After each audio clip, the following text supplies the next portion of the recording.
Suzuki বাংলাদেশে 250 CC সেগমেন্টে দুইটা বাইক লঞ্চ করে, একটা জিক্সার 250 আর একটা জিক্সার SF 250।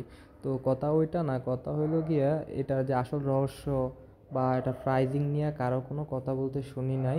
তবে আমার কাছে দুইটার প্রাইজিং ওভার প্রাইস মনে হয়েছে। তো 150 সিসি সেগমেন্ট থেকে জিক্সার 150 থেকে 250-তে আহামরি কোনো চেঞ্জ নাই, আসলেই মেজর কোনো চেঞ্জ নেই, একমাত্র ইঞ্জিনটা ছাড়া মেজর কোনো চেঞ্জ নাই দুইটাতে।